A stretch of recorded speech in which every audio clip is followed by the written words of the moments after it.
17장에 비추어서 이 본문을 이해하는 것이 굉장히 중요한데 17장에 하나님이 아브라함에게 마침내 나타나서 그를 야단치면서 나는 전능한 하나님이니까 이제부터 내 앞에서 온전하게 살아라 그렇게 말씀을 하면서 할례의 언약을 의무했고 또 할례의 언약에 대해서 말씀하면서 특별히 내년 이맘때에 내 몸에서 특별히 내 아내의 몸에서 아들을 주겠다 이름까지 얘기했습니다.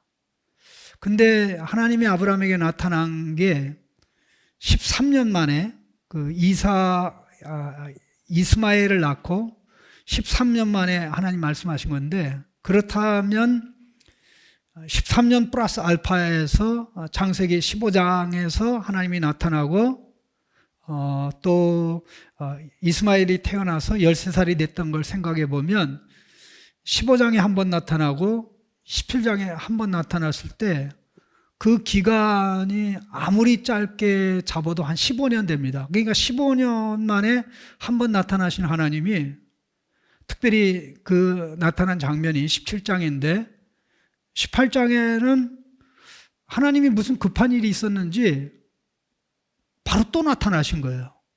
세 사람의 모습으로 나타나는데 그 중에 둘은 천사고 그 중에 하나는 여호와의 사자. 여호와의 사자라는 것은 Angel of the Lord라고 하나님의 모습을 가지고 또 하나님과 동일시되는, 자기 자신을 1인칭으로 얘기할 수 있는 앞으로 오실 예수님의 예비적인 모습이라고 할 수 있는 그런 분입니다.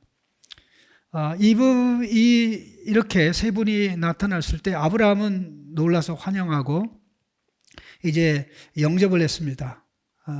그들에게 푸짐한 대접을 하고 또 그렇게 했는데, 이때 하나님께서 다시 한번 내년 이맘때에 내 아내가 아들을 낳을 것이다 하고 또 말씀을 하셔요. 하나님 다시 나타나셔서 이렇게 할 이유가 하나도 없었어요. 근데 왜 그러셨을까? 사실 다시 한번 아이를, 이삭을 낳는 것과 관련해서 하나님이 반복해서 하실 이유는 없었습니다. 이게 일종의 구실입니다.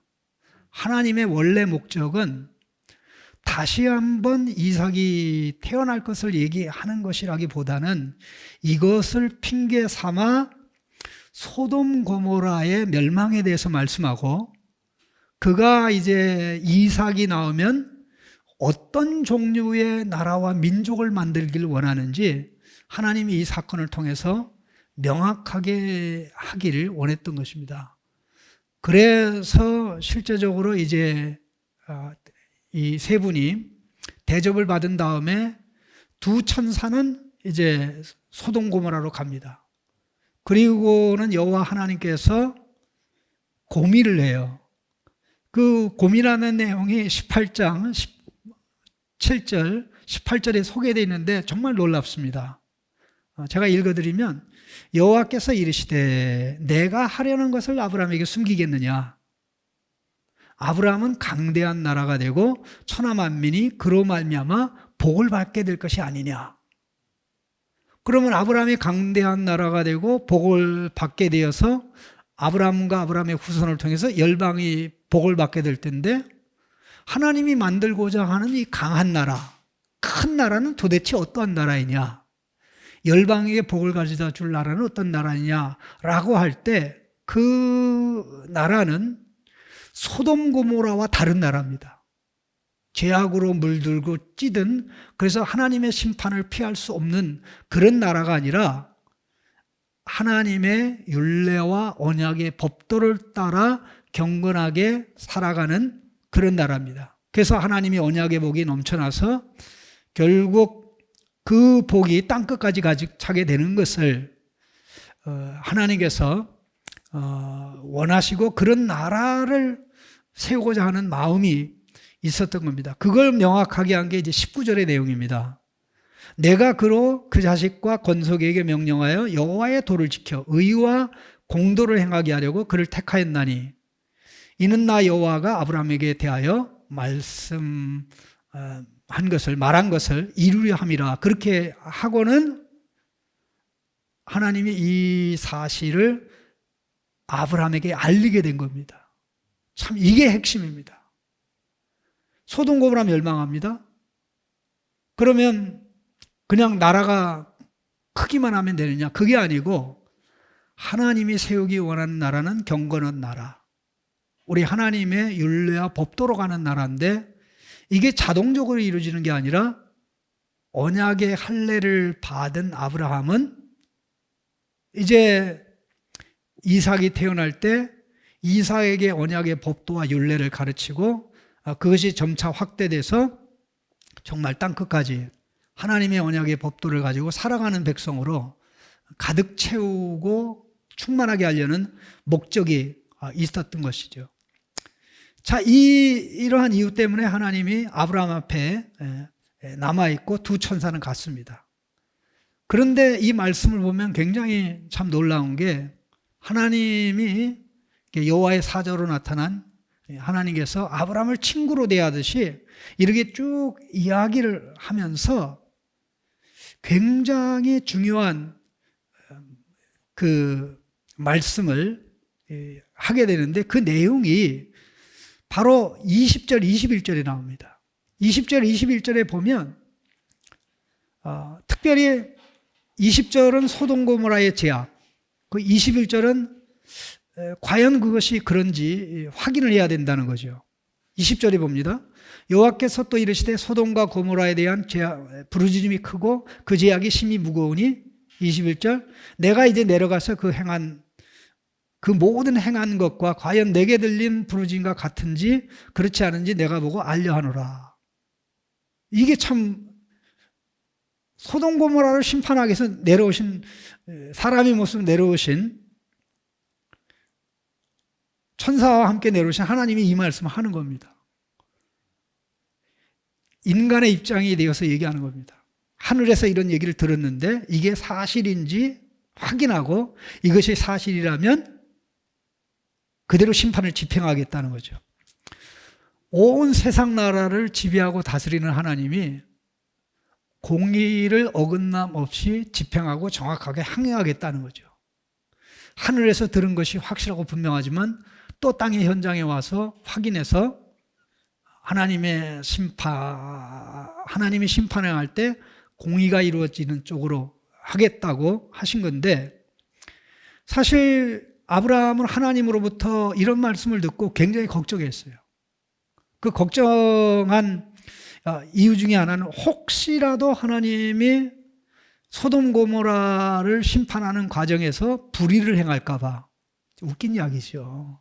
하나님이 어떻게 불의를 행합니까? 하나님이 아브라함에게 너 공의와 정의를 행해야 된다 라고 얘기하는 그런 마당에 아브라함은 참 가소롭게 하나님이 불의를 행할까 봐 염려를 하면서 한 말이 바로 25절에 나옵니다. 25절에 나오는 내용이 뭐냐면요, 주께서 이같이 하사 의인을 악인과 함께 죽이시면 부당하며 의인과 악인이 같이 하심도 부당하니이다. 세상을 심판하는 이가 정의를 행하셔야 될 것이 아닙니까? 웃기지요. 근데 하나님이 아브라함이 이 말을 했을 때 굉장히 웃으셨을 것 같아요.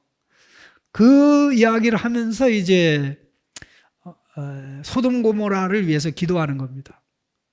의인 50명이 있어도 멸할 겁니까? 의인 50명이 있으면 내가 봐주지.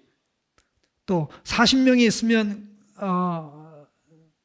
그 다음에 45명, 40명, 그 다음에 30, 20, 10까지 이렇게 쭉 내려가게 되는데, 물론 어떤 사람은 이야기하기를 아브라함이 그냥 50에서 시작해가지고 한 명만이라도 의인이 있으면 살려주지 않겠습니까? 그러게 했으면 좋았을 텐데라고 얘기하는데, 그것은 우리의 생각이고요.